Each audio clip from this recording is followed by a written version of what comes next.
when the There's a building is tipping empty, point, yeah. the building is empty. You would think that would be hurting somebody, You would think. the building empty. I But wish I had guess that problem. yeah, right.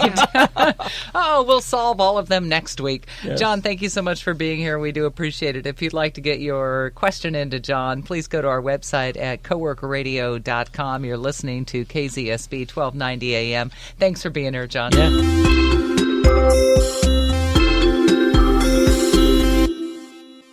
Hi, it's Catherine Raymock. Are you buying or selling a home? See Compass Realtor Terry Ryken. I went to Terry because of his reputation and experience, but was quickly taken by his genuine enthusiasm. It's that combination that truly sets him apart. Terry specializes in properties in Montecito, Hope Ranch, Santa Barbara, and Santa Ynez Valley, and has 39 years of experience as an agent and broker. There are so many realtors to choose from, but only one Terry Ryken. Find out for yourself. Google search Terry Ryken.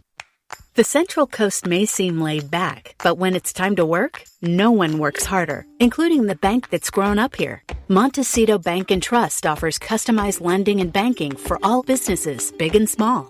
It's harder than offering one-size-fits-all solutions, but it's the right thing to do. And here, getting things right is a way of life.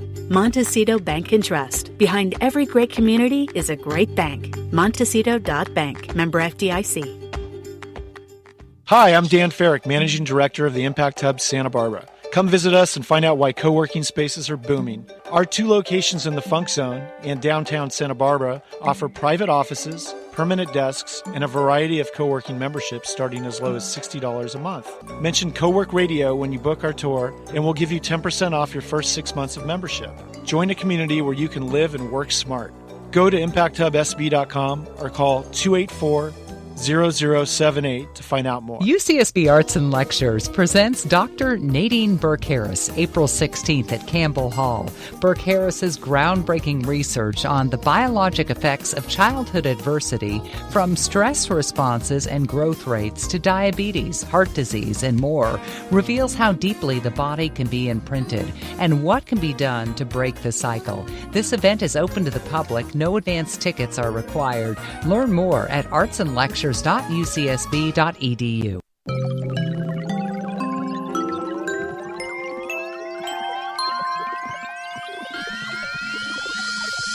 Welcome back to Co-work Radio here on KZSB 1290 AM. I'm Catherine Raymock. And I'm Jane Walker-Wood. And we are thrilled to have in from Montecito Bank and Trust, the Wealth Management Division, Suzi Schomer, over 30 years of experience in financial services. And anybody that is in Santa Barbara knows your name. You have been at several different banks, but Montecito Bank and Trust for a very long time. You serve on multiple boards and mostly helping out with estate planning, charitable giving. And first of all, just welcome. How are you? Thank you. I'm great. It's great to be here. Always good to see you. We love Montecito Bank and Trust. And I do too. Yes. We were talking with Janet Garufas, your chair and CEO, I don't know, it was a couple of months ago. And, maybe my naivete, I didn't realize that not all banks are set up as trusts.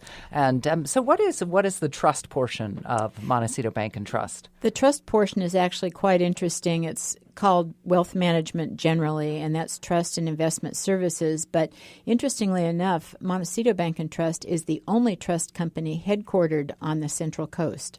I did not know that. I did not know that either. It's a little over $1.4 billion in size, different from the bank. So trust assets are always segregated from bank assets for the protection of the trust owners. Are they mostly local clients? Or for the most part, although many of the families have moved to other places in the United States. So some of the beneficiaries of trusts may live elsewhere, but generally the founders or the trustors who set up the trust in the first place were Santa Barbara residents. Do you find yourself dealing with multi-generations? We do.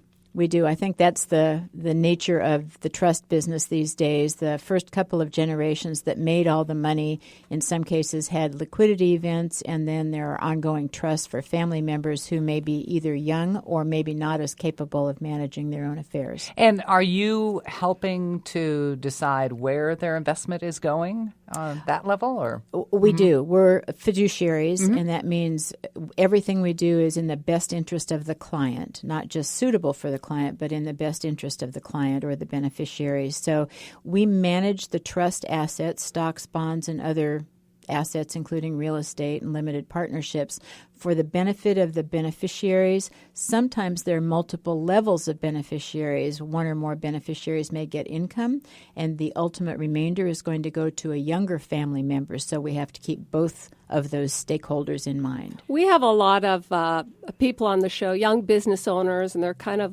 living, paycheck to paycheck. Would you still be interested in someone like that as a client for future planning, even if they don't have a lot now? We are, particularly as a resource. And some of the young entrepreneurs may have worked for a number of years in another organization and may have IRA rollover assets that they took from that last retirement plan. Those need to be planned for carefully while they're growing the next stage of their wealth. And what kinds of things are you investing in now? Can you tell us? Generally the traditional stocks and bonds and mutual funds and ETFs, exchange-traded funds, and iShares and that sort of thing, but also some alternatives. And then there are limited partnerships, particularly real estate limited partnerships, that very often people bring in with them when we're taking over their investment responsibility. We're talking with Suzi Schomer from Montecito Bank and Trust. I know you're in wealth management. I had heard recently, and again, as Jane mentioned, we have a lot of young entrepreneurs or entrepreneurs in general.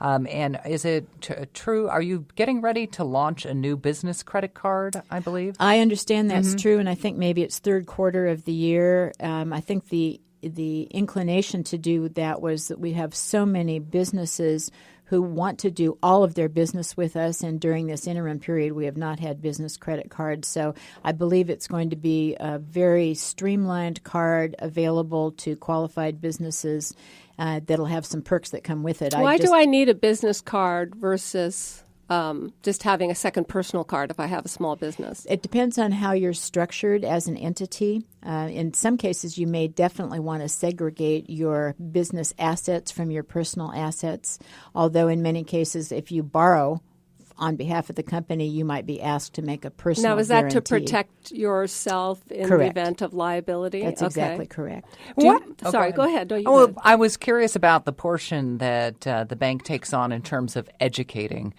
their clients. So let's say you do have a young businessman, woman in, and all of a sudden they've gone from just themselves and now they're starting to hire people and the business is starting to take off. And do you do an education portion?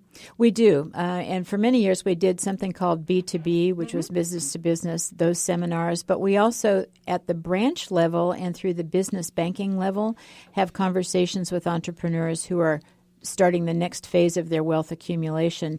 Very often, I think, a banker can provide real value, sometimes in saying no, or in helping an entrepreneur figure out the best way to go about getting financing for an enterprise. Do you actually have classes that people can sign up for online?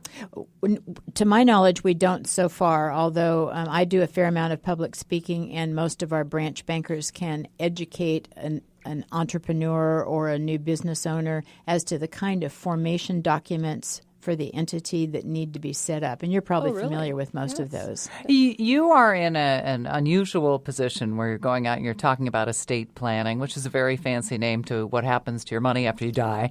And a lot of people, I mean, I've heard a stat that there's something like 50% of people don't have wills or something to that effect. Is this a difficult topic for people?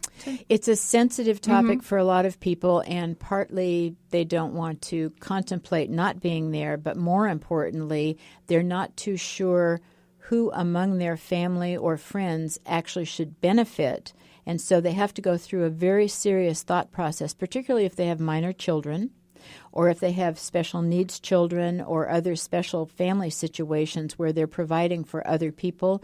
The key is to make sure at least a basic estate plan, which is a living trust, which avoids probate, and a will are set up, even for young entrepreneurs, because a will is actually the only place you can name a guardian for your children. And if you don't have that, what actually happens? The state has a plan for you, and it's generally not the one you had in mind. Really? So if somebody dies without a will, what happens to their finances? That's called intestate. and it is a court process that goes through the courts. Even and if you're married and you have a spouse? It depends on how your assets are held. Many people hold their assets as separate property, or they have not commingled them even if they're married. So in some cases, it's even more complicated, and it's really a problem if you don't have a will and a trust that outline where your assets should go. It's so not would the automatic. spouse then have to get a lawyer to Possibly fight to get control of depends the on how the finances? assets are held. And at that point, they may be fighting with a whole lot of other people that come out of the woodwork, everybody right? Everybody has an interest, let's say. I think it very well publicized. Prince died without a will, right? And it took so long, and all of a sudden he had all these cousins and That's kids. Right. That's right. That's exactly right. And you never know, because families are so spread out now throughout the United States over the last couple of generations. People don't necessarily stay in the same community where they grew up. So it may very well be that not all of the people who are related even know one another or have met one another over the years. Multiple marriages, divorces, different family structures, so it's very complex. Is there a certain criteria, age or property owning, or for people that should have this in place, or do you just think everybody should? I think everybody should go through the thought process, and that's a free service. I have lots of conversations with people of all ages just to help them formulate a thought process for how they want their assets to be handled. More importantly, what if they become incapacitated? They're still alive.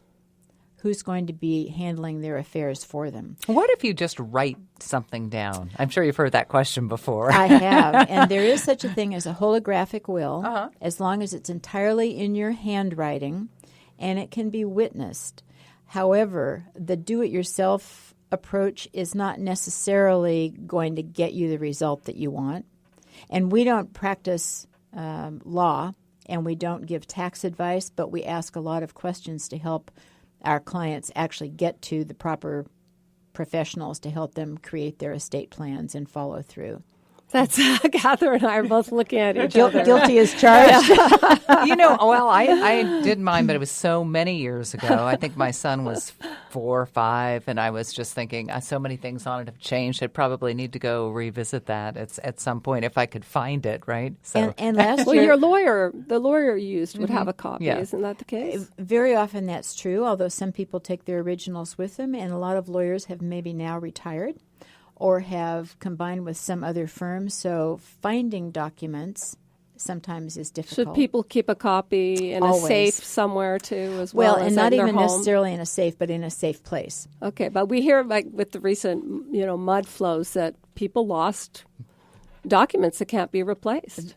That is true. And so one of the things that a lot of attorneys these days are paying particular attention to is something called your digital estate plan. Those are all the things that are in the internet or in the cloud. And a lot of those are things of value, not just copies of things, but those might be your music accounts or your photo sharing or whatever. Those are out in the cloud somewhere, and only someone who is authorized under your estate plan to access those really has any legal authority to get at those. Even if you have, I know you're raising your eyebrows, but this is particularly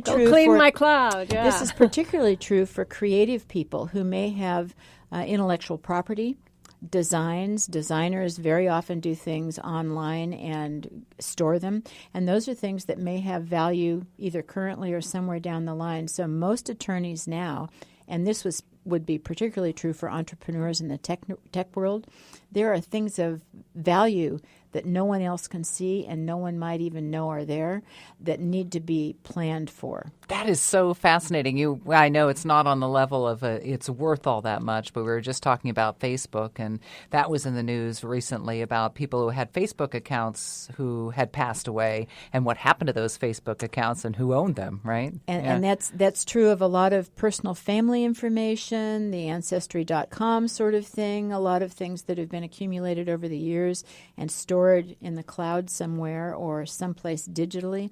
So digital estate planning is a really important topic. This technology thing sure has complicated Yeah, things. it has. We're talking with Suzi Schomer from Montecito Bank and Trust. Before I let you go, I want to give people an idea of how they can get in touch with you, but I also want to say that one of the things that we so appreciate about Montecito Bank and Trust is all the volunteer work you do. And so other organizations that are out there, nonprofits particularly, that are having